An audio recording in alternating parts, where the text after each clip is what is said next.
অষ্টাদশ খণ্ড, দ্বিতীয় পরিচ্ছেদ। শ্রীযুক্ত নন্দ বসুর বাটিতে শুভাগমন। ঠাকুর শ্রীরামকৃষ্ণ এইবার ছবি দেখিতে গাত্রোত্থান করিলেন, সঙ্গে মাস্টার ও আরও কয়েকজন ভক্ত। গৃহস্বামীর ভ্রাতা শ্রীযুক্ত পশুপতিও সঙ্গে সঙ্গে থাকিয়া ছবিগুলি দেখাইতেছেন। ঠাকুর প্রথমেই চতুর্ভুজ বিষ্ণুমূর্তি দর্শন করিতেছেন। দেখিয়াই ভাবে বিভোর হইলেন। দাঁড়াইয়া ছিলেন, বসিয়া পড়িলেন। কিয়ৎকাল ভাবে আবিষ্ট হইয়া রহিলেন। দ্বিতীয় ছবি, শ্রীরামচন্দ্রের ভক্তবৎসল মূর্তি। শ্রীরাম হনুমানের মাথায় হাত দিয়া আশীর্বাদ করিতেছেন। হনুমানের দৃষ্টি রামের পাদপদ্মে। ঠাকুর শ্রীরামকৃষ্ণ অনেকক্ষণ ধরিয়া এই ছবি দেখিতেছেন। ভাবে বলিতেছেন, আহা আহা। তৃতীয় ছবি, বংশীবদন শ্রীকৃষ্ণ কদমতলায় দাঁড়াইয়া আছেন। চতুর্থ, বামনাবতার, ছাতি মাথায় বলির যজ্ঞে যাইতেছেন। শ্রীরামকৃষ্ণ বলিতেছেন, বামন, এবং এক দৃষ্টে দেখিতেছেন। এইবার নৃসিংহ মূর্তি দর্শন করিয়া ঠাকুর গোষ্ঠের ছবি দর্শন করিতেছেন। শ্রীকৃষ্ণ রাখালদের সহিত বৎসগণ চড়াইতেছেন। শ্রী বৃন্দাবন ও যমুনা পুলিন।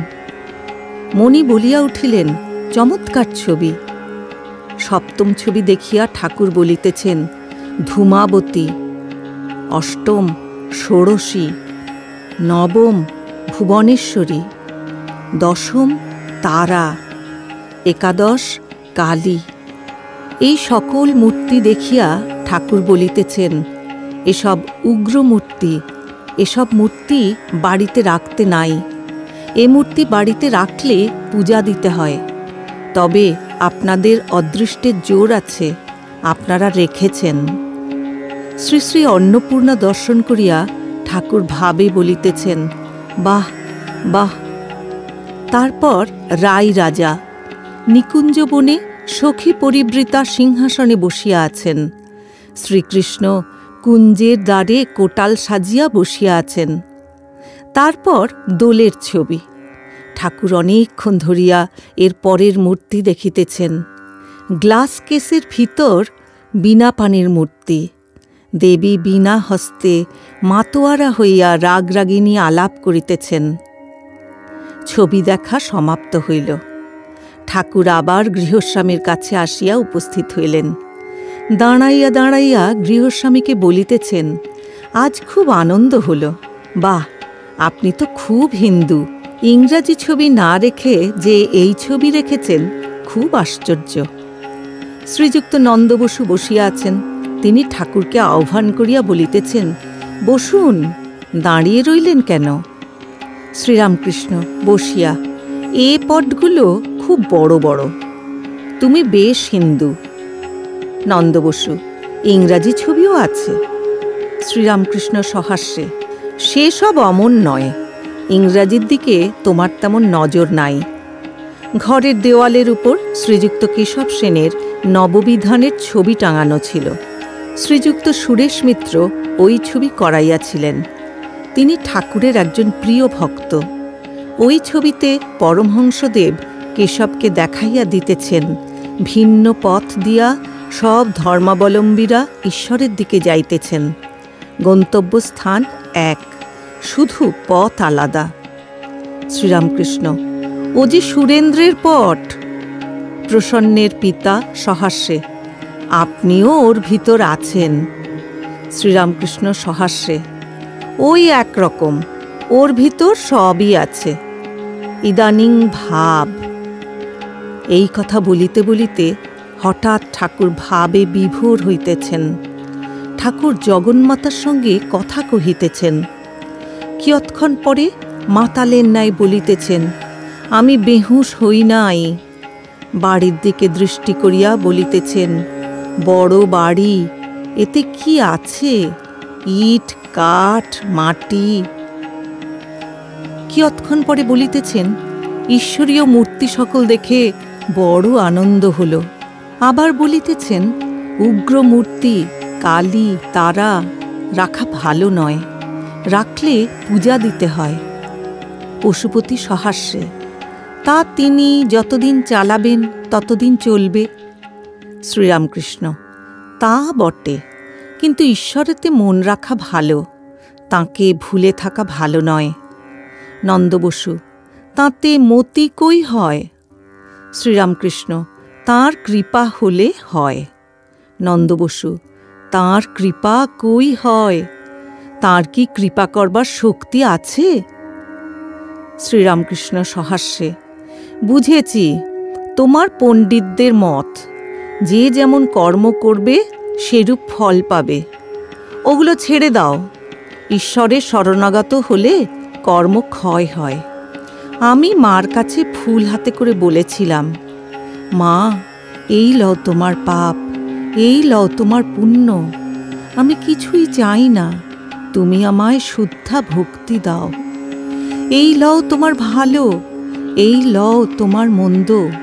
আমি ভালো মন্দ কিছুই চাই না, আমায় শুদ্ধা ভক্তি দাও। এই লও তোমার ধর্ম, এই লও তোমার অধর্ম। আমি ধর্মাধর্ম কিছুই চাই না, আমায় শুদ্ধা ভক্তি দাও। এই লও তোমার জ্ঞান, এই লও তোমার অজ্ঞান। আমি জ্ঞান অজ্ঞান কিছুই চাই না, আমায় শুদ্ধা ভক্তি দাও। এই লও তোমার সূচি, এই লও তোমার অসুচি। আমায় শুদ্ধা ভক্তি দাও। নন্দবসু, আইন তিনি ছাড়াতে পারেন? শ্রীরামকৃষ্ণ, সে কি, তিনি ঈশ্বর, তিনি সব পারেন। যিনি আইন করেছেন তিনি আইন বদলাতে পারেন। তবে ও কথা বলতে পারো তুমি। তোমার নাকি ভোগ করবার ইচ্ছা আছে, তাই তুমি অমন কথা বলছো। ও একমত আছে বটে, ভোগ শান্তি না হলে চৈতন্য হয় না। তবে ভোগই বা কি করবে? কামিনী কাঞ্চনের সুখ এই আছে এই নাই, ক্ষণিক। কামিনী কাঞ্চনের ভিতর আছে কি? আমড়া, আঁটি আর চামড়া, খেলে অম্লশূল হয়। সন্দেশ যাই গিলে ফেললে আর নাই। নন্দবসু একটু চুপ করিয়া আছেন, তারপর বলিতেছেন, ওসব তো বলে বটে, ঈশ্বর কি পক্ষপাতী? তাঁর কৃপাতে যদি হয় তাহলে বলতে হবে ঈশ্বর পক্ষপাতী? শ্রীরামকৃষ্ণ, তিনি নিজেই সব। ঈশ্বর নিজেই জীব জগৎ সব হয়েছেন। যখন পূর্ণ জ্ঞান হবে তখন ওই বোধ। তিনি মন, বুদ্ধি, দেহ, চতুর্বিংশতি তত্ত্ব সব হয়েছেন। তিনি আর পক্ষপাত কার ওপর করবেন? নন্দবসু, তিনি নানা রূপ কেন হয়েছেন? কোনোখানে জ্ঞান, কোনোখানে অজ্ঞান। শ্রীরামকৃষ্ণ, তাঁর খুশি। অতুল, কেদারবাবু বেশ বলেছেন। একজন জিজ্ঞাসা করেছিল ঈশ্বর সৃষ্টি কেন করলেন। তাতে বলেছিলেন যে মিটিংয়ে তিনি সৃষ্টির মতলব করেছিলেন সেই মিটিংয়ে আমি ছিলাম না। সকলের হাস্য। শ্রীরামকৃষ্ণ, তাঁর খুশি। এই বলিয়া ঠাকুর গান গাইতেছেন। সকলি তোমারি ইচ্ছা, ইচ্ছাময়ী তারা তুমি। তোমার কর্ম তুমি করো মা, লোকে বলে করি আমি। সকলি তোমারি ইচ্ছা। পঙ্কে বদ্ধ করো করি, পঙ্গুরে লঙ্ঘাও গিরি। কারে দাও মা ব্রহ্মপদ, কারে করো অধগামী। সকলে তোমারি ইচ্ছা। আমি যন্ত্র তুমি যন্ত্রী, আমি ঘর তুমি ঘরণী। আমি রথ তুমি রথী, যেমন চালাও তেমনি চলি। সকলে তোমারি ইচ্ছা। তিনি আনন্দময়ী, এই সৃষ্টি স্থিতি প্রলয়ের লীলা করছেন। অসংখ্য জীব তার মধ্যে দুই একটি মুক্ত হয়ে যাচ্ছে, তাতেও আনন্দ। ঘুড়ির লক্ষ্যের দুটো একটা কাটে, হেসে দাও মা হাত চাপড়ি। কেউ সংসারে বদ্ধ হচ্ছে, কেউ মুক্ত হচ্ছে। ভব সিন্ধু মাঝে মন উঠছে, ডুবছে কত তরি। নন্দ বসু: তার খুশি, আমরা যে মরি। শ্রীরামকৃষ্ণ: তোমরা কোথায়? তিনিই সব হয়েছেন। যতক্ষণ না তাঁকে জানতে পারছ, ততক্ষণ আমি আমি করছ। সকলে তাঁকে জানতে পারবে, সকলেই উদ্ধার হবে। তবে কেহ সকাল সকাল খেতে পায়, কেহ দুপুরবেলা, কেউ বা সন্ধ্যার সময়, কিন্তু কেহ অভুক্ত থাকবে না। সকলেই আপনার স্বরূপকে জানতে পারবে। পশুপতি: আজ্ঞা হাঁ, তিনি সব হয়েছেন বোধ হয়। শ্রীরামকৃষ্ণ: আমি কি, এটা খোঁজো দেখি। আমি কি হাড়, না মাংস, না রক্ত, না নাড়ি ভুঁড়ি? আমি খুঁজতে খুঁজতে তুমি এসে পড়ে, অর্থাৎ অন্তরে সেই ঈশ্বরের শক্তি বই আর কিছুই নাই। আমি নাই, তিনি। তোমার অভিমান নাই, এত ঐশ্বর্য। আমি একেবারে ত্যাগ হয় না। তাই যদি যাবে না, তবে থাক শালা ঈশ্বরের দাস হয়ে। সকলের হাস্য। ঈশ্বরের ভক্ত, ঈশ্বরের ছেলে, ঈশ্বরের দাস, এ অভিমান ভালো। যে আমি কামিনী কাঞ্চনে আসক্ত হয়, সেই আমি কাঁচা আমি, সে আমি ত্যাগ করতে হয়। অহংকারের এই রূপ ব্যাখ্যা শুনিয়া গৃহস্বামী ও অন্যান্য সকলে সাতিশয় প্রীতিলাভ করিলেন। শ্রীরামকৃষ্ণ: জ্ঞানের দুটি লক্ষণ। প্রথম, অভিমান থাকবে না। দ্বিতীয়, শান্ত স্বভাব। তোমার দুই লক্ষণ আছে, অতএব তোমার উপর ঈশ্বরের অনুগ্রহ আছে। বেশি ঐশ্বর্য হলে ঈশ্বরকে ভুল হয়ে যায়। ঐশ্বর্যের স্বভাবই ওই। যদু মল্লিকের বেশি ঐশ্বর্য হয়েছে, সে আজকাল ঈশ্বরীয় কথা কয় না। আগে আগে বেশ ঈশ্বরের কথা কইত। কামিনী কাঞ্চন এক প্রকার মদ। অনেক মদ খেলে খুড়ো জ্যাঠা বোধ থাকে না, তাদেরই বলে ফেলে তোর গোষ্ঠীর। মাতালের গুরুলঘু বোধ থাকে না। নন্দ বসু: তা বটে। পশুপতি: মহাশয়, এগুলো কি সত্য?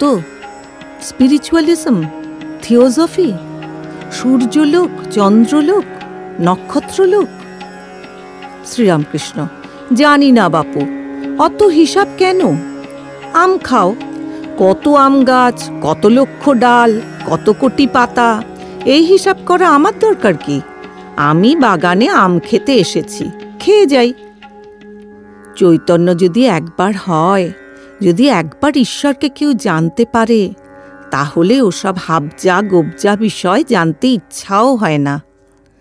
বিকার থাকলে কত কি বলে, আমি 5 সের চালের ভাত খাবো রে, আমি 1 জালা জল খাবো রে।